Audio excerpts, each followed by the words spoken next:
Halo semua teman-teman, salam maju bersama untuk teman-teman atau rekan-rekan yang menonton video ini yang sedang kebingungan untuk mulai usaha karena tidak punya modal yang cukup atau punya modal yang sedikit. Jangan patah semangat, saksikan video ini, dengarkan tips dari saya. Oke, saya akan bagikan bagaimana kita untuk memulai usaha meskipun kita tidak punya banyak modal gitu, atau kita punya modal yang kecil tapi kita bisa memulai usaha. Nah, yang pertama teman-teman, Anda harus punya niat. Niatkan terlebih dahulu bahwa Anda ingin memulai usaha, karena tanpa niat ya kita nggak akan bisa dapat jalan keluar. Nah, yang kedua, teman-teman harus cari usaha apa yang ingin Anda kerjakan. Kita harus cari barangnya di mana dan kita harus jual kemana. Khususnya kalau untuk di bidang usaha rongsok, kita harus cari penampung besar dan kita harus cari dari mana kita bisa dapat barang tersebut. Nah, yang ketiga teman-teman, Anda harus membangun kepercayaan terlebih dahulu. Anda membangun kepercayaan dimulai dari hal yang paling kecil. Tidak usah muluk-muluk kita harus dapatkan yang besar. Dimulai dari hal yang terkecil dulu. Nah, misalkan Anda menjual barang atau mencari barang hanya 10 kilo, 20 kilo, 30 kilo tidak apa-apa. Anda harus memulai dari hal yang kecil sebelum Anda bisa dapatkan barang yang besar.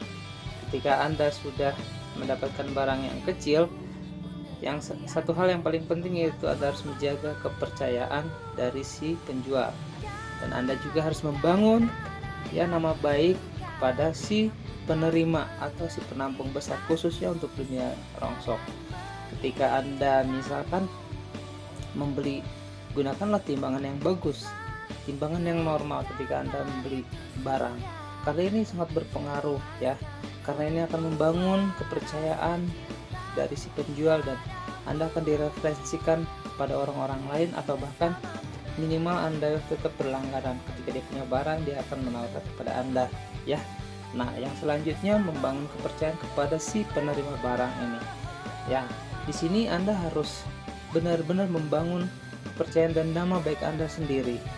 Anda tidak boleh mengatakan suatu hal yang tidak jujur. Misalkan Anda memiliki barang yang jenis A, katakan jenis A. Bahkan mungkin ketika Anda meminjam modal ya, sedikit modal, buru-buru Anda kembalikan. Dimulai dari hal kecil seperti ini gitu. Nah, karena ini menjadi suatu pengalaman buat banyak orang-orang, bahkan saya juga pernah mengalami.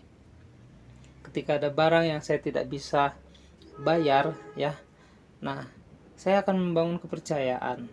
Misalnya suatu saat saya mengambil barang dari pasar, misalkan ini berbicara tentang jenis kardus ya, saya hanya punya uang 100.000, sedangkan di pasar itu banyak kardus dan uang saya tidak cukup. Di sini saya membangun kepercayaan. Yang saya lakukan adalah ya, saya akan timbang barang yang dengan sejujur-jujurnya, lalu saya akan membangun relasi